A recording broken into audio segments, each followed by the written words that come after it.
साथियों,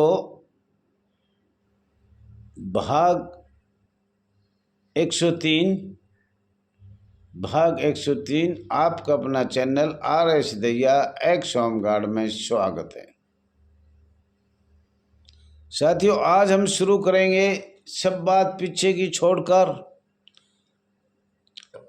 लेकिन कभी कभी याद आ जाती है उन्हें। आपको ये पहले बता देते हैं, भारत के अंदर 1921 में लोकसभा संसद अंग्रेजों द्वारा बनाई गई थी और जिसको 100 साल पूरे होने पर माननीय प्रधानमंत्री को 100 साल होने पर पूरी उसको नई इमारत आज़ाद भारत की बना दी, लोकसभा संसद, जिसमें भारत का कानून बनता है। आशा करते हैं माननीय प्रधानमंत्री जी से ऐसे ही, जिससे हमारे कानून अंग्रेजों से 150-200 साल पुराने हो गए और 100 साल होने पर वो भारत सरकार ने अंग्रेजों के कानून लागू किए, तो हम आगे बताएंगे। और हाथ जोड़ कर अपील करते हैं, जिसको 100 साल हमारी संस्था पर लगे हुए कानून होगा उनका भी तबादला किया जाए। साथियों, ये तो आपको सबको पता है और ज्ञान भी है। अब पहले चुनाव हुए थे 1936-37 में, भारत का अधिनियम बना था 1935 में, और कई सिस्टम हुए थे, उनका नाम बताएंगे तो समय बर्बाद होगा। लेकिन अंग्रेज चले गए थे 31 दिसंबर 2035 को, कह दिया था। इसमें नेताजी सुभाष चंद्र का तो चर्चा भी नहीं कर रहा मैं। अब हम भारत छोड़ रहे हैं, ब्रिटिश सरकार में प्रस्ताव पास कर दिया गया था। जनवरी 1946 से भारत के अस्थायी चुनाव किए गए। अस्थायी चुनाव में खास तौर पर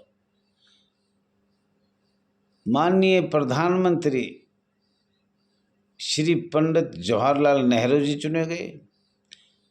प्रांतीय असेंबली भी चुनी गई। महाराष्ट्र में, बॉम्बे में, महाराष्ट्र नहीं बॉम्बे में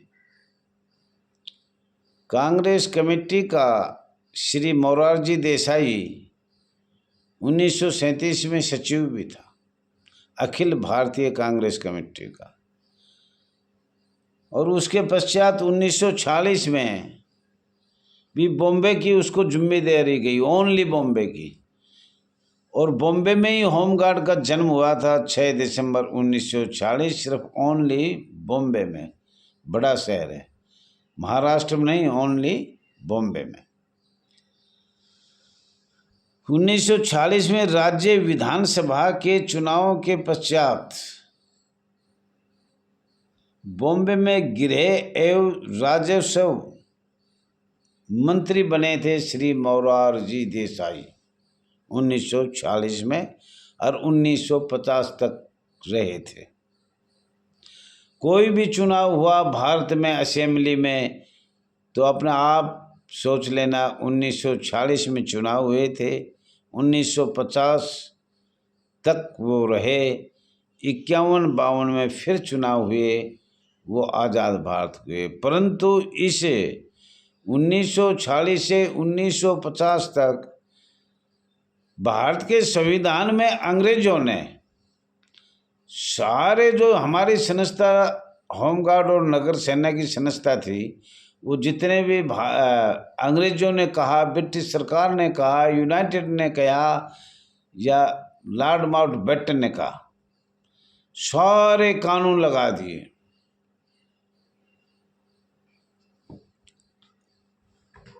आपदा जोखिम, आपदा प्राधिक, आपदा जोखिम CBDP, आपदा जोखिम DRF, आपदा जोखिम UNDP, ऐसी ऐसी संस्था बना दिया।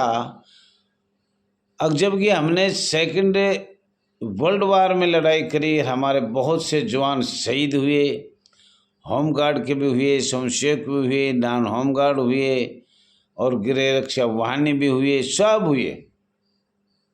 और अंग्रेजों ने कहा कि 31 दिसंबर 1945 को ये हमें भंग भी कर दिया। तो हम सरकार से, भारत सरकार से और महाराष्ट्र सरकार से जानना चाहते हैं,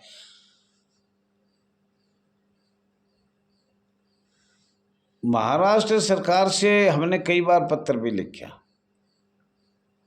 और भारत सरकार को भी लिखा। अब जब एक भारत का राजपत्र बन चुका था 17 मार्च 1941, होमगार्ड मैनुअल 1941, ये सब दस्तावेज हमारे पास है, तो दोबारा जन्म फिर कैसे किया? और जन्म किया तो वो किया होमगार्ड वॉलंटियर का, मतलब होमगार्ड स्वयंसेवक। 1950 तक भारत के संविधान में अंग्रेजों के दबाव से अस्थायी सरकार ने बहुत से लागू किए, बहुत सी संस्था परमानेंट भी की। 1860 का 45वां का बहुत सी संस्था परमानेंट की, और हमें 1940 से 1950 तक अंग्रेजों के जितने काले कानून थे, इधर तो दिखा दिया, इसको बंद कर दिया 31 दिसंबर 1945 को, और फिर उन्होंने आगे दूसरा कानून बनाकर माननीय पंडित जवाहरलाल नेहरू को दे दिया। हम तो उसी का नाम लेंगे, हम क्यों लेंगे उत्तर प्रदेश सरकार का? उसने दबाव बनाया कि हमें सीधा नहीं ले सकता, आप उत्तर प्रदेश भेजो, और उत्तर प्रदेश से मैं लाकर इन सब को मैं नेता सुभाष चंद्र बोस की जो संस्था है, जो स्वतंत्रता सेनानी है, जिसने ट्रेनिंग करवाई थी, उनको सब मिट्टी में डला दूंगा, और मिट्टी में डला ही दिया। तो साथियों, कहने का मतलब मेरा ये था, फर्स्ट चुनाव 1937 में हुआ, इसमें नेता सुभाष चंद्र की हम चर्चा नहीं करेंगे, आगे राजनीतिक नहीं है, ये अपने पेट रोजी की लड़ाई है, हमने इस पर किसी की चर्चा नहीं करनी। हमें सिर्फ अपनी 1940 से अस्थाई चुनाव की करनी है, और भारत सरकार को भी ये बताना है, अस्थाई चुनाव किए और पक्के परमानेंट हमें बंधुआ मजदूर बनाया, और किसी की संस्था को पक्की परमानेंट बना दिया उसी 1940 से 1950 तक। हम ये याद दिलाना चाह रहे हैं। और जो अध्यादेश जारी हुआ था अंग्रेजों के समय, ये सब याद है जी, और ये इसलिए बता रहा हूँ मैं कि हम सरकार तक अपनी आवाज़ पहुँचा दें। अध्यादेश की बात आगे करेंगे, और हम दूसरी संस्था 6 महीने बाद,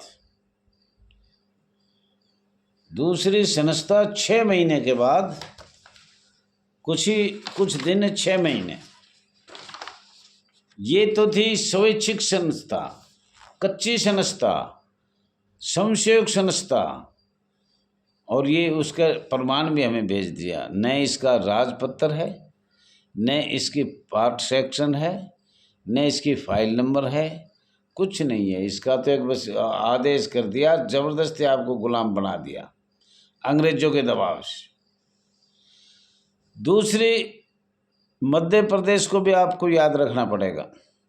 मध्य प्रांत एवं बरार, सूत्रों द्वारा विकिपीडिया, सेंट्रल प्रोविंस एवं बरार ब्रिटिश सरकार के पास एक प्रांत था। ये प्रांत भारत के उन राज्यों से बना था जिन्हें अंग्रेजों ने मराठों एवं मुगलों से जीता था। इस प्रांत की राजधानी नागपुर में थी। उस समय यहाँ की जिम्मेदारी 1940 में से 1950 तक माननीय मुख्यमंत्री रविशंकर शुक्ल स्वतंत्रता सेनानी जी को दिया गया था।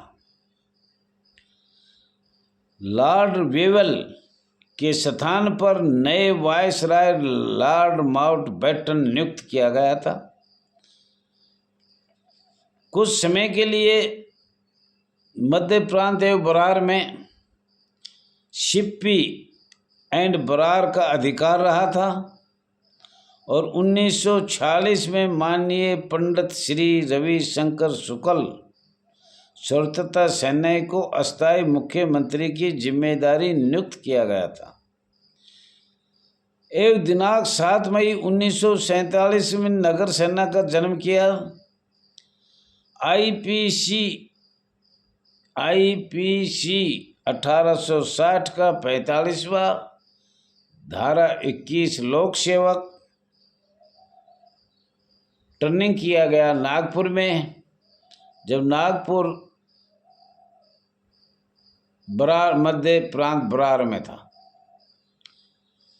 मध्य प्रांत एक बरार में था और ये एक संवैधानिक संगठन बनाया गया था। संवैधानिक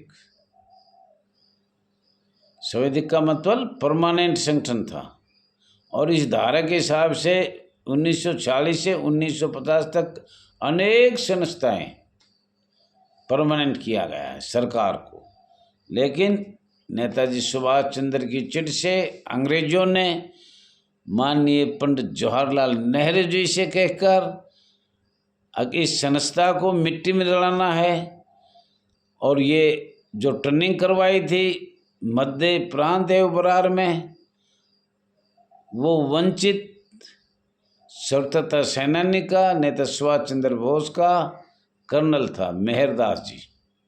बस इसी बात को चर्चा के लेकर उनको पता था ये अंग्रेजों के अधीन है, मध्य प्रांत एवं बरार सरकार को उल्टा सुल्टा करने के लिए तैयार हो गई और 1946 से 1950 तक हम बंधुआ मजदूर बना दी गए।